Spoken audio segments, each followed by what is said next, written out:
যা এরা প্রত্যেকে গাদ্দার, আমরা এদের বিরুদ্ধে দলত্যাগ বিরোধী আইন প্রয়োগ করব।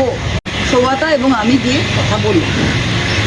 এখন পশ্চিমবঙ্গের মানুষদের, স্পেশালি আমাদের কর্মীদের মধ্যে অনেকে হয়তো বুঝতে পারছে না কি হচ্ছে। রোজ কিছু না কিছু হচ্ছে, রোজ মিডিয়ার সামনে কিছু দেখছে। আমাদের অনেক ভালো কর্মী যারা নিজের ঘাম রক্ত দিয়ে এই দলটা তৈরি করেছে।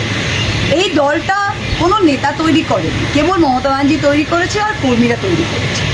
তাই আজকে প্রত্যেকটা কর্মীদের উদ্দেশ্যে আমি বলছি, আর যে যেখানেই যাক না, জেলা পরিষদ যদি যায় যা, এমএলএ যায় যা, এমপি যায় যা, এরা প্রত্যেকে গাদ্দার, আমরা এদের বিরুদ্ধে দলত্যাগ বিরোধী আইন প্রয়োগ করব। কিন্তু জিনিসটা খুব সোজা। জিনিসটা কি, যে যদি আমি একজন সাংসদ, আমি একজন এমপি মহুয়া মশরুফ, আমি কৃষ্ণনগর লোকসভা কেন্দ্র থেকে তৃণমূল কংগ্রেসের টিকিটে জিতেছি। আমি 60,000 ভোটে জিতেছি এবং আমার মুখ দেখে কেউ ভোট দেয়, মমতা ব্যানার্জির মুখ দেখে ভোট দিয়েছে এবং আমি দলের প্রতীকে নির্বাচিত। প্রত্যেকটি সাংসদ, 28 জন সাংসদ, নুরুদা মারা গিয়েছে, 28 জন সাংসদই যারা রয়েছে তারা তৃণমূল কংগ্রেসের নির্বাচিত সাংসদ, দে আর নট ইন্ডিপেন্ডেন্ট। আমাদের আসলে প্রবলেম কি, যে এটা দিদিমণিরও আমাদের আজকে বাধ্য হয়ে বলতে হচ্ছে, যে আমরা যখন অনেক এমপি, সবার শিক্ষার মান তো এক হয় না, তো অনেকে নিজেরাই হয়তো কনস্টিটিউশন অফ ইন্ডিয়াটা কোনোদিন পড়েনি। তিনটে জিনিস দেখতে হবে, এক হচ্ছে আইনত দিক থেকে দেখতে হবে, 2 হচ্ছে নৈতিক দিক থেকে দেখতে হবে, আর 3 হচ্ছে রাজনৈতিক দিক থেকে দেখতে হবে। প্রথমে আমি আইনত দিক থেকে দেখি। আইনে কিন্তু এটা একদম সাদা এবং কালো। আইনটা কি? আইনটা কনস্টিটিউশন অফ ইন্ডিয়া, দেশের সংবিধান, 10th শিডিউল। সবাই আপনারা এটাকে পরিষ্কারভাবে পড়তে পারেন। 10th শিডিউলে 2টো ধারা আছে। 21A, 10th শিডিউলে 21A তে কি লেখা আছে, যে কেউ যদি স্বেচ্ছায়, ভলেন্টিয়ারিলি তারা যদি নিজের মেম্বারশিপটা দিয়ে দেয় তবে সে ডিসকোয়ালিফাই হবে। 20টা সাংসদ কি করেছে? 20টা সাংসদ সই করে বলেছে যে আমরা তৃণমূল কংগ্রেসের সাথে নই, আমরা এখন national citizen party of India. বলেছে কি বলে? তার মানে ওরা স্বেচ্ছায় বলেছে, আমরা তো কাউকে বন্ধুকে বলেনি। তার মানে 10th শিডিউলে 21A তে এরা ডিসকোয়ালিফাই হচ্ছে। সেকেন্ড কি, 10th শিডিউলের 4 নম্বর ধারায় কি লেখা আছে, যে মার্জার, ওরা বলছে আমরা মার্জার করছি। মার্জার মানে একত্রিত হওয়া। মার্জার লেজিসলেটিভ পার্টি করতে পারে না, পলিটিক্যাল পার্টি করতে পারে। পলিটিক্যাল পার্টি আর লেজিসলেটিভ পার্টির মধ্যে পার্থক্যটা কি? একজন মা, একজন সন্তান। আমি প্রথমে তৃণমূল কংগ্রেসের মেম্বার হয়েছি, তবে আমি সাংসদ হয়েছি। আমি তৃণমূল কংগ্রেসের মেম্বার না হয়ে আমি তৃণমূল কংগ্রেসের সাংসদ নির্বাচিত হতে পারি না। তাই সিমিলারলি লেজিসলেটিভ পার্টি বা parliamentary party is a part of the political party. 10th শিডিউলের 4 নম্বর ধারায় পরিষ্কার লেখা আছে, মার্জার একমাত্র হতে পারে যখন 2/3 অফ অরিজিনাল পার্টি, মানে পলিটিক্যাল পার্টি, সেটা যদি মার্জ হয় তবে হতে পারে। এখানে 2/3 অফ অরিজিনাল পার্টি হলে সমস্ত political party, 2/3 of all committees, 2/3 of working committee, তবে সেটা কি হয়েছে? তাহলে ওদের কাছে 20 জন থাকুক, 25 জন থাকুক, আইনত ওদের 0।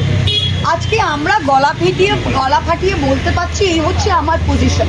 একটা গদ্দারকে আমি চ্যালেঞ্জ করছি, ব্যক্তিগত আক্রমণে যাবেন না।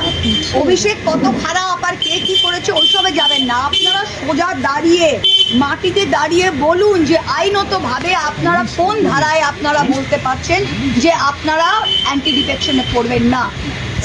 সেকেন্ড, নৈতিক দিক থেকে যদি আমরা দেখি, তাহলে আপনারা বিজেপির লোকগুলো এখন আমাদের দিকে ডিম ছুটছে। পাবলিক ডিম ছুটছে না। ডিমের দাম 6 টাকা না 7 টাকা। পাবলিক নিজের বাচ্চাকে ডিমের সেদ্ধ খাওয়াতে পারছে না। মিড ডে মিলে দুপুরে সপ্তাহে 2 দিন ডিম দিচ্ছে, পাবলিকের কাজ নেই, খেয়ে দে তৃণমূল নেতাদের ফেললো। আপনারা আপনাদের এলাকায় বেরোতে পারবেন, কারণ আপনারা ভোট নিয়েছেন তৃণমূল কংগ্রেসের নামে। এই 20টা সাংসদ যদি রাস্তায় হাঁটে উইদাউট দ্য তৃণমূল প্রতীক, এরা ভোট পেত? এরা ভোট পেত। আর 80টা এমএলএ মধ্যে এখন 60 জন না 65 জন বড় বড় কথা বলছে। এক মাস আগে আপনারা এই দলের প্রতীকে দাঁড়িয়েছিলেন, এত বুকের পাটা ছিল, তাহলে আখরুল জামানের কংগ্রেস, সাবিনা ইয়াসমিনের কংগ্রেস, ঋতব্রতর কংগ্রেস, ববি হাকিমের কংগ্রেস, অরূপ বিশ্বাসের কংগ্রেসে দাঁড়াননি কেন? নৈতিক দিক থেকে আপনারা কোন দিকে দাঁড়িয়ে আছেন? আজকে আপনারা বলছেন চিঠি দিকে যে আমাদের দলের টাকা, দল থেকে হোয়াইটে 25 লাখ টাকা প্রত্যেকটা এমএলএ এর অ্যাকাউন্টে ঢুকেছে, এক্সপেন্ডিচারে সেই 25 লাখ টাকা খরচ করে তারা এমএলএ হয়েছে। আজকে তারা বলার চেষ্টা করছে যে ব্যাংক অ্যাকাউন্টে হ্যান হয়েছে ত্যান হয়েছে, এগুলো ফুললি কমপ্লায়েন্ট, লিগালি অডিটেড, প্রত্যেকটা পলিটিক্যাল পার্টির অডিটেড অ্যাকাউন্টস থাকে। 3 নম্বর, রাজনৈতিক দিক থেকে তারা এই বললাম না, এই কোটি কোটি টাকা। আর ভয় কিসের? ভয় কিসের? আমাকেও ইডি সিবিআই গেছিল, আমার ভয় নেই। ভয় কিসের? ভয় হচ্ছে নিজের সম্পত্তি বাঁচাবো, ভয় হচ্ছে আমার আলামী মিশনে স্টেক আছে সেটা বাঁচাবো, ভয় হচ্ছে আমার ক্যারিয়ার শেষ, কোন কালে আমি অভিনেত্রী ছিলাম সেটা শেষ, কোথায় 2-3টে শো আছে সেগুলো ক্যান্সেল হবে। ভয় কিসের? বড়োদায় আমি ইললিগালি জমি দখল করেছি, হাইকোর্ট আমায় ডান্ডা মারছে, সেগুলো ভয় কিসে? নিজের পাপের ভয়। তা আজকে নিজের পাপের ভয় আর টাকা খাওয়ার জন্য গেছে। আমি লিখে দিতে পারছি যে এদের যদি এইটুকু রাজনৈতিক বা নৈতিক সেন্স থাকে, তৃণমূল কংগ্রেস পছন্দ নয়, নো প্রবলেম, ভবিষ্যৎ পছন্দ নয়, নো প্রবলেম। মমতাদি কথা শোনে না আপনার? খুব ভালো, বাসুনিয়া সাহেব আপনাকে কোনো অসিত মাল বলছে, আমায় কোনোদিন মমতাদি ডাকেনি। আল্লাদি 2বার এমএলএ এমপি হলেন মমতাদির মুখ না দেখে, তা যান না নিজের মুখে একবার লড়ে দেখান না। বাসুনিয়ার বউ নিজে এমএলএ, সে এমপি, সে বলছে আমার সাথে ডিসকাশন হয়নি। তোর বউকে কি আমরা রাস্তা থেকে তুলে টিকিট দিলাম যে তোর সাথে ডিসকাশন হয়নি? মানে এগুলো যুক্তিহীন কথাবার্তা। আর আমি কর্মীদের বলছি, এদের যেতে দিন। প্রত্যেকটা জেলা পরিষদ, আজকে নদিয়া জেলা পরিষদ ওরা অনাস্থা আনছে, আমি বলছি ফেলতে দাও জেলা পরিষদ, 1 পয়সা দেবো না। 10 জন এসে তারা জেলা পরিষদ, এদের আমরা জিতিয়েছি, কর্মীরা জিতিয়েছে। আজকে জেলা পরিষদের নির্বাচিত সদস্যরা বলছে আমাকে 10 লাখ টাকা দিন, আমি অনেস্ত পুড়িয়ে দেবো। দরকার নেই, ফেলে দাও, দরকার নেই, ইস্পার উস্পার হোক। আমরা 5 জন দাঁড়িয়ে থাকবো, কিন্তু এই দলকে আমরা তুলবো। বাংলার 2,60,00,000 ভোটার ভোট দিয়েছে বিজেপি বিরোধী ভোট। তারা বিজেপিকেও ভোট দিতে পারতো, দেয়নি, আমাদের দিয়েছে। সেই ভোটটা মমতা ব্যানার্জির ভোট, তৃণমূল কংগ্রেসের কর্মীদের রক্তের ভোট।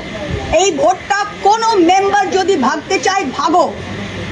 নতিটাকা 1 পঞ্চায়েতে আপনারা পঞ্চায়েত ফেলবেন, ফেলেন। এই দুটো চোর মেম্বারকে নিয়ে ভোট চাইতেও যেতে পারছি না, ফেলেন। জেলা পরিষদ ফেলবেন, ফেলেন, যে যাবার যান। কর্মী থাকবে, কর্মী তৈরি করেছে, আর মমতা ব্যানার্জি থাকবে। আর আমরা যদি 7-8 জনও থাকি, আমরা কিন্তু বিজেপিকে ফিনিশ করে আমাদের দেশটাকে বাঁচাবো। এইটাই আজকে আমাদের বলার আছে। मोदी आपने बोला कि दल त्याग कानून का इस्तेमाल करेंगे। Yes. वो जो 20 हम लोग ऑलरेडी डिस्क्वालिफिकेशन पिटिशन दे दिया है। और क्या प्रोसेस है इसका? थोड़ा प्रोसेस बहुत सिंपल है। देखिए, डिस्क्वालिफिकेशन पिटिशन नॉर्मली ये ग्रुप से एक साथ करते हैं, हम लोग इंडिविजुअली क्या मिताली बाग के ऊपर किया है, शताब्दी राय के ऊपर किया है।